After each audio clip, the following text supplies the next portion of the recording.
Perkataan drama sebenarnya berasal daripada bahasa Yunani yang bererti gerak merujuk kepada gerakan seni halus yang membawa kepada unsur-unsur keindahan dan keseronokan.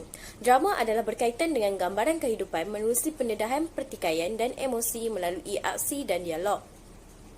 Genre drama dapat meningkatkan penggunaan imajinasi seseorang secara aktif di mana ia memerlukan imajinasi yang tinggi untuk betul-betul memahami dan menghayati sesuatu drama tersebut. Menurut Kamaluddin Hussein, pada tahun 1998, drama mempunyai keunikan tersendiri yang berpotensi luas sebagai wahana perkembangan sosial, intelek dan bahasa seseorang individu dalam kemahiran bertutur. Namun begitu, masih terdapat segelintir daripada kita yang mempertikaikan genre ini kerana pencapaian perkembangan genre ini adalah tidak setanding dengan genre sastra yang lain seperti novel, cerpen dan juga sajak. Terdapat beberapa faktor yang menyebabkan genre drama kurang mendapat sambutan berbanding dengan genre sastra yang lain. Faktor yang pertama ialah kelemahan teknik penyampaian dan isi pemahaman cerita. Drama masih belum berupaya untuk menampilkan isu yang terkandung dengan baik kepada penonton sehingga menghalang untuk memahami maksud di sebalik cerita yang ingin disampaikan. Kajian mendapati bahawa teknik penyampaian yang menarik dapat memberi daya tarikan kepada masyarakat. Oleh hal yang demikian, pementasan seharusnya menggunakan teknik penyampaian yang menarik dengan elemen kekaguman yang baik. Teknik penyampaian perlu memikirkan keperluan asas sebuah pementasan drama kerana peribahasa ada menyatakan bahawa alam-alam menyelup perkasan biarlah sampai ke pangalengan supaya sesuatu perkara yang dilaksanakan tidak menjadi sia-sia. Oleh itu, jelaslah bahawa genre drama akan lebih ketinggalan sekiranya teknik penyampaian dan isi cerita yang disampaikan dalam menghasilkan drama adalah agak lemah untuk difahami. Faktor seterusnya ialah tidak menggarap tema cerita dengan baik. Kebanyakan persembahan tidak menitik beratkan adegan monolog akhir yang panjang sedangkan ia penting untuk diketengahkan sebagai idea pengarang. Mereka mengabaikan elemen penting yang terdapat dalam sesebuah drama. Watak dan pewatakan dalam drama kurang dikaji dengan baik di mana kajian tidak dibuat secara mendalam terhadap penampilan mereka untuk mencipta watak-watak berkenaan. Kegagalan membuat tafsiran menyebabkan konsep plot drama gagal difahami oleh penonton, maka drama yang dipersembahkan terpaksa mencincang dalam cerita. Faktor yang seterusnya ialah penggunaan bahasa yang lemah. Sifat drama yang terbina dengan dialog dan aksi watak-watak yang diwujudkan oleh pengarang menjadikan bahasa sebagai wahana kepada pemikiran dan pemangkin tumpuan pembaca. Drama yang berkualiti berkeupayaan untuk menyampaikan mesej yang ringkas dan padat dengan berkesan. Penggunaan bahasa yang bercampur aduk menyebabkan genre drama kurang mendapat perhatian. Dalam pada itu, penggunaan bahasa rojak akan menggagalkan usaha untuk mendaulatkan dan memartabatkan bahasa Melayu.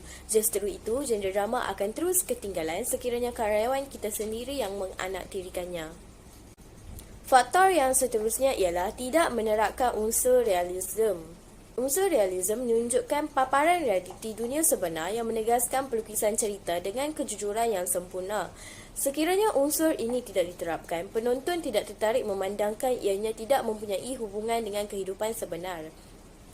Jadi, genre drama akan terus diketepikan sekiranya pengarang terus mengabaikan unsur realisme dalam pementasan drama. Oleh itu, jelaslah bahawa pemikiran realisme para dramatis Melayu menjadi titik tolak dalam memastikan bahawa genre drama terus berkembang pada masa akan datang. Unsur yang seterusnya ialah tiada penerapan nilai murni. Penerapan nilai murni merujuk kepada satu tumpuan utama untuk membentuk jati diri seseorang manusia. Dalam drama, penerapan nilai murni memainkan peranan yang amat penting dalam melahirkan insan yang berakhlak mulia. Drama yang dipertontonkan perlulah menerapkan nilai-nilai murni seperti sifat kesabaran dan ketaatan supaya penonton mengambil iktibar daripada cerita tersebut.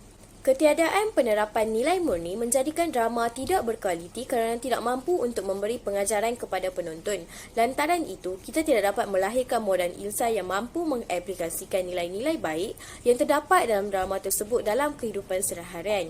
Ini menyebabkan drama terus dipinggirkan oleh golongan masyarakat kerana tidak berupaya menerapkan unsur-unsur nilai murni dalam pembentukan sasiah seseorang insan. Faktor seterusnya ialah golongan remaja lebih gemar untuk membaca novel. Amalan membaca merupakan amalan yang sangat bermanfaat untuk mengisi masa lapang juga tidak mempunyai batasan umur di mana golongan tua maupun golongan muda boleh mengamalkannya. Remaja lebih gemar membaca novel jika dibandingkan dengan menonton drama kerana membaca merupakan amalan yang agak santai dan mengasyikkan menempati jiwa mereka yang bergelar remaja. Minda dan fikiran remaja akan terbuka luas apabila semakin banyak pembacaan dibuat. Penggunaan bahasa yang diksi oleh penulis sudah pasti akan memberi satu rangsangan kepada pembaca dan kesantunan bahasa yang digunakan mencungkil naluri pembaca untuk mengetahui maksud perkataan yang dipilih oleh penulis novel tersebut. Dalam pada itu, remaja tentunya mempunyai koleksi kotakasa yang banyak yang dapat membantu dalam penulisan karangan mereka. Faktor yang seterusnya ialah penghasilan grafik yang tidak berkualiti.